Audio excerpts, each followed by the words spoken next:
दिव्य वचन जीवन वचन दिव्य वचन जीवन वचन। सबको जय यीशु ख्रिस्त में प्यारे भाई और बहनों, इस दुनिया में माता पिता का अपने बच्चों के लिए जो प्यार होता है वो बहुत ही अनमोल और निस्वार्थ होता है। जब उनके परिवार में एक बच्चा जन्म लेता है तो वे बड़े ही प्यार से उसकी परवरिश करते हैं और हमेशा यह चाहते हैं कि उनके बच्चे में उनकी सारी अच्छाइयाँ, उनके गुण और उनके अच्छे संस्कार आए। वे चाहते हैं कि उनका बच्चा दुनिया का सबसे अच्छा इंसान बने। भले ही माता पिता में कुछ कमियां हों, फिर भी उनकी यही इच्छा होती है कि उनका बच्चा सभी बुराइयों से दूर रहे और एक सुंदर जीवन जिए। प्यारे भाई और बहनों, आज के पवित्र पाठ हमें बताते हैं कि हमारे ईश्वर ने भी हमें बिल्कुल इसी तरह अपने असीम प्यार के कारण बनाया है। और जब हम यह समझ जाते हैं कि दुनिया को रचने वाला ईश्वर हमारा अपना पिता है और वह हमसे अपने बच्चे की तरह प्यार करता है, तो हमारे अंदर से हर तरह का डर खत्म हो जाता है, क्योंकि तब हमें यह भरोसा हो जाता है कि जब मेरा पिता मेरे साथ है तो मुझे दुनिया से या लोग क्या कहेंगे इस बात से डरने की क्या ज़रूरत है। आइए हम पवित्र बाइबल से पाठों को सुने, फिर उस पर मनन चिंतन करें। पहला पाठ प्रेरित चरित्र अध्याय 5 पद संख्या 17 से लेकर 26 तक। यह सब देखकर प्रधान याजक और उसके सब संगी साथी अर्थात सदूकी संप्रदाय के सदस्य ईर्ष्या से जलने लगे। उन्होंने प्रेरितों को गिरफ्तार कर सरकारी बंदी गृह में डाल दिया, परंतु ईश्वर के दूत ने रात को बंदी गृह के द्वार खोल दिए और प्रेरितों को बाहर ले जाकर यह कहा, जाइए और निडर होकर मंदिर में जनता को इस नवजीवन की पूरी शिक्षा सुनाइए। उन्होंने यह बात मान ली और भोर होते ही वे मंदिर जाकर शिक्षा देने लगे। जब प्रधान याजक और उसके संगी साथी आए तो उन्होंने महासभा अर्थात इस्राएली नेताओं की सर्वोच्च परिषद बुलाई और प्रेरितों को ले आने के लिए प्यादों को बंदी गृह भेजा। जब प्यादे वहां पहुंचे तो उन्होंने प्रेरितों को बंदी गृह में नहीं पाया। उन्होंने लौटकर यह समाचार दिया, हमने देखा कि बंदी गृह बड़ी सावधानी से बंद किया हुआ है और पहरेदार फाटकों पर तैनात हैं, किंतु खोलने पर हमें भीतर कोई नहीं मिला। यह सुनकर मंदिर आरक्षी के नायक और महायाजक यह नहीं समझ पा रहे थे कि प्रेरितों का क्या हुआ है। इतने में किसी ने आकर उन्हें यह समाचार दिया, देखिए, आप लोगों ने जिन व्यक्तियों को बंदी गृह में डाल दिया वे मंदिर में जनता को शिक्षा दे रहे हैं। इस पर मंदिर का नायक अपने प्यादों के साथ जाकर प्रेरितों को ले आया। वे प्रेरितों को बलपूर्वक नहीं लाए, क्योंकि वे लोगों से डरते थे कि कहीं हम पर पथराव न करें। यह प्रभु की वाणी है। ईश्वर को धन्यवाद। संत योहन के अनुसार पवित्र सुसमाचार अध्याय 3 पद संख्या 16 से 21। ईश्वर ने संसार को इतना प्यार किया कि उसने उसके लिए अपने इकलौते पुत्र को अर्पित कर दिया, जिससे जो उसमें विश्वास करता है उसका सर्वनाश न हो बल्कि अनंत जीवन प्राप्त हो।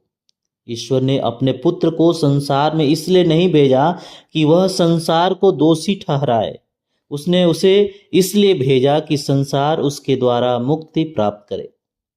जो पुत्र में विश्वास करता है वह दोषी नहीं ठहराया जाता है, जो विश्वास नहीं करता वह दोषी ठहराया जा चुका है, क्योंकि वह ईश्वर के इकलौते पुत्र के नाम में विश्वास नहीं करता। दंडाज्ञा का कारण यह है कि ज्योति संसार में आई है और मनुष्यों ने ज्योति की अपेक्षा अंधकार को अधिक पसंद किया, क्योंकि उनके कर्म बुरे थे। जो बुराई करता है वह ज्योति से बैर करता है और ज्योति के पास इसलिए नहीं आता कि कहीं उसके कर्म प्रकट न हो जाए, किंतु जो सत्य पर चलता है वह ज्योति के पास आता है, जिससे यह प्रकट हो कि उसके कर्म ईश्वर की प्रेरणा से हुए हैं। प्रभु का सुसमाचार। हे ख्रिस्त तेरी स्तुति हो। ख्रिस्त में प्यारे भाई और बहनों, जैसा कि हमने शुरुआत में माता पिता के प्यार की बात की, हमारा ईश्वर तो स्वयं प्रेम है। पवित्र बाइबल स्पष्ट कहती है कि ईश्वर प्रेम है। और जैसे एक माता पिता अपने बच्चे पर अपना सारा प्यार लुटाना चाहते हैं, उसे अपनी सारी अच्छाइयाँ देना चाहते हैं, बिल्कुल वैसे ही ईश्वर ने भी चाहा कि कोई ऐसा हो जिस पर वे अपना यह असीम प्यार लुटा सके। इसलिए ईश्वर ने हम इंसानों को बनाया। लेकिन हम इंसानों ने क्या किया? सुसमाचार कहता है कि इंसानों ने अच्छाई से ज़्यादा बुराई को प्यार किया। हम ईश्वर के उस प्यार से भटक गए और हमने पाप किया, बुराई और स्वार्थ का मार्ग चुन लिया। लेकिन क्या हमारे भटक जाने से ईश्वर का प्यार कम हो गया? बिल्कुल नहीं। कोई भी सच्चा माता पिता अपने भटके हुए बच्चे से नफरत नहीं कर सकता। इसलिए ईश्वर ने हमसे इतना प्यार किया कि हमें बचाने के लिए अपना इकलौता पुत्र दे दिया। यीशु हमें सजा देने नहीं आए, बल्कि हमें उस बुराई से निकालकर वापस ईश्वर के प्यार और अच्छाई के रास्ते पर लाने आए।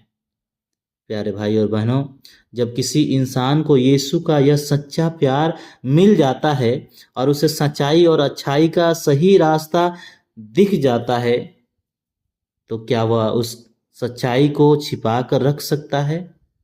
क्या वह डर कर जी सकता है? बिल्कुल नहीं। इसका सबसे बड़ा उदाहरण आज के पहले पाठ में हम देखते हैं। यहूदी नेताओं ने यीशु के चेलों से ईर्ष्या से जलने लगे, इसलिए उन्हें जेल की कोठरी में डाल दिए थे। वे चाहते थे कि सुसमाचार की आवाज जेल की दीवारों में ही दब जाए, लेकिन ईश्वर ने अपने स्वर्गदूत को भेजकर रात में ही जेल के दरवाजे खोल दिए। स्वर्गदूत ने उन्हें आजाद करके यह नहीं कहा कि जाओ और डर के मारे खुद को किसी कमरे में छिपा लो, बल्कि स्वर्गदूत ने कहा, जाओ और मंदिर में खड़े होकर लोगों को इस नए जीवन की बातें सुनाओ। प्यारे भाई और बहनों, आज ईश्वर हमसे भी यही चाहते हैं। ईश्वर हमें अपनी पवित्र आत्मा और अपनी ताकत इसलिए नहीं देते कि हम दुनिया की मुश्किलों और विरोध से डरकर खुद को चार दीवारी में छिपा ले। ईश्वर हमें ताकत देते हैं ताकि हम समाज के बीच और अपने परिवार में बिना डरे सच्चाई के साथ खड़े होकर प्रभु की नाम का गुणगान करें। हमें अंधकार में छिपकर दोहरी जिंदगी नहीं जीनी है। हमें ईश्वर की महिमा के लिए काम करना है और अपने अच्छे कार्यों और अपनी बातों से दूसरों तक उस जीवन की बातों को पहुंचाना है जिसके लिए ईश्वर ने हमें इतने प्यार से बनाया है। प्यारे भाई और बहनों, आइए हम एक क्षण आंखों को बंद करें और प्रभु से प्रार्थना करें।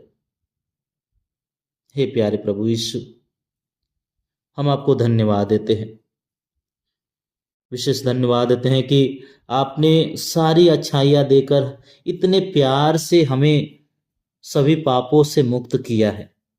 हे प्रभु, कई बार हम दुनिया की बातों से, मुश्किलों से और लोगों से बहुत जल्दी डर जाते हैं और अपने अच्छे कामों को छिपा लेते हैं।